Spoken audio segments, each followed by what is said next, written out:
so much. We are now on episode 8 of Couch Talk. We're super sad because usually we're riding around in the van for Milkshake Monday, recording Couch Talk, but storms are really crazy tonight, so we decided just to bring it in on a real couch tonight, not a couch in a van. This couch used to be their couch. That's right. Oh my gosh, it all comes full circle. All full circle. So for those of you who don't know, this is Katie and Cody Gupton. They have become some of mine and Zach's really good friends. I mean, I would say Katie is just my long lost sister. We're kind of kindred spirits. As you can see, we're drinking our hot tea right now with elderberry syrup in it. Please, no! No! No! No! It's really healthy for you. But anyway, we're so excited to have them on Couch Talk this week. We are going to be talking discipline. Yeah. So discipline is something that's really been heavy on my heart, and discipline was the first thing we thought of when we thought of Katie and Cody. If you don't know, Cody is on the sheriff's office at Robertson County.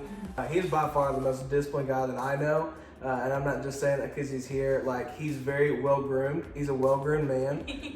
He's always smells good. His truck always smells good. He has a strict regime. He takes 5 showers a day. He's a very disciplined guy, and we're just gonna break down some things in which Katie's very disciplined. Yeah, I was gonna say, okay, for those of you who also don't know, Katie is our church secretary, and we call her the little bulldog because she likes things a certain way. She's going to get things done a certain way, and she's very disciplined with money, health, her spiritual life. So we're like, okay, Cody and Katie, this is a great time for us to hopefully just encourage you teens to maybe get some discipline in your life in some practical ways, and just rely on Jesus to help you with that. For sure. All right, first question of the night. What do you say you're practically disciplined in, and how do you stay disciplined in it? Going to the gym, my routine with the gym, that's something that's huge for me, as well as home chores. I'm extremely OCD when it comes to getting things done. Give me an example. Y'all were just talking about an example. Making the bed, that's huge for me. In the mornings when I leave, the bed has to be made. I think for me, I'm super organized. Not so much a clean freak as far as chores and stuff goes, but everything has a place, and it's I have a place for the stuff that doesn't have a place. If you examine your life and you look at it, I guarantee you're disciplined in something, all right? It can be video games. It can be TikTok. You have a routine somehow, some way that you follow on a daily. So just think about those things.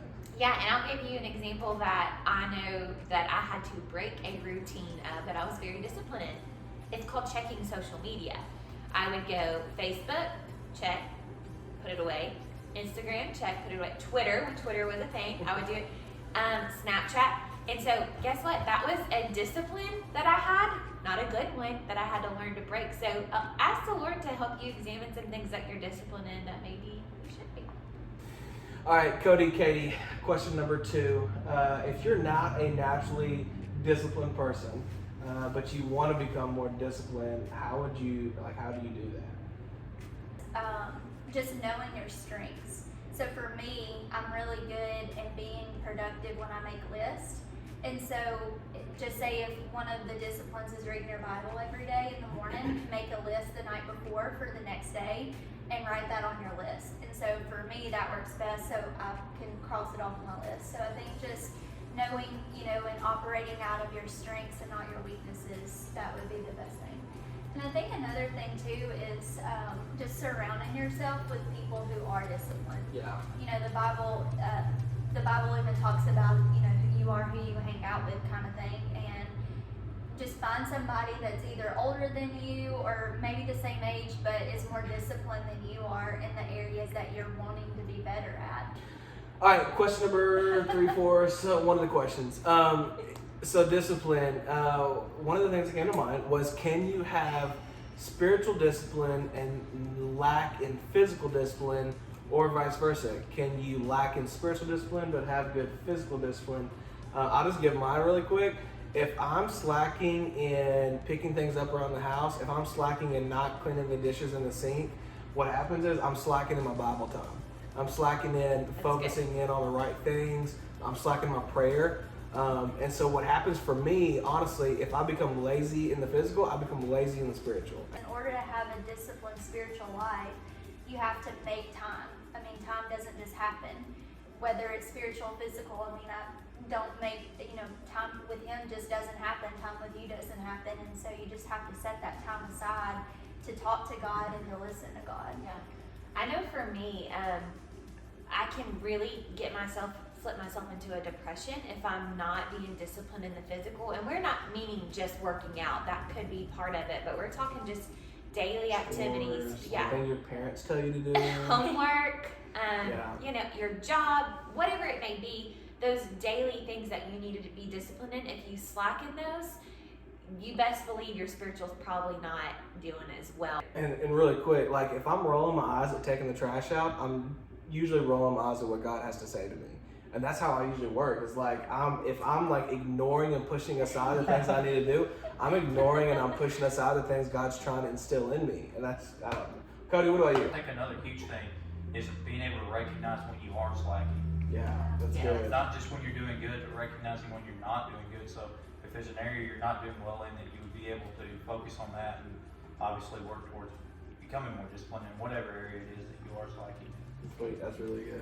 Well, and I think too, like, I know specifically when we were talking about like household chores, laundry is the epitome of my life. I don't understand how two people can mess up as many clothes as we do, but yeah. So, I know with laundry specifically, when I procrastinate it and it starts building up, it's almost like I had this anxiety inside of me, and I almost tend to push it off even more because I just don't want to face it. And so I think, spiritually speaking too, like once you go so long without listening and just having that conversation with God, it's like it just spiritually builds up inside of you, and it's like, what's God going to think when I finally do talk to him? Yeah, that's good. So I think that's huge. Yeah, and she used the example of laundry, but apply however that is to your life. What's something that you keep putting off? An apology, maybe? Maybe having a sit-down talk with your parents. I don't know, whatever. Apply that laundry to your life, whatever you're procrastinating with, and just know that once you tackle it head on, you're going to have this weight lifted off your shoulder and chest that only Jesus can bring to your life. So do it. Be A disciplined. little tip with that, don't try throwing it all in the washer at once. Some things you gotta separate. And don't That's good. That's good. And don't mix, if any of you guys are doing laundry, do not mix whites with color, or somebody will be wearing pink khakis to work.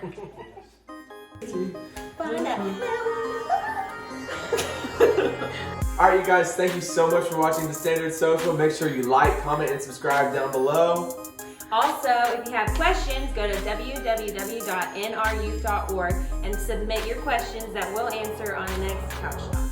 Yeah, submit those Well, we questions. won't, but someone will. Somebody will be, we'll be there. It'll but be good. It might not be Just us. submit your questions. Just, yeah, do it.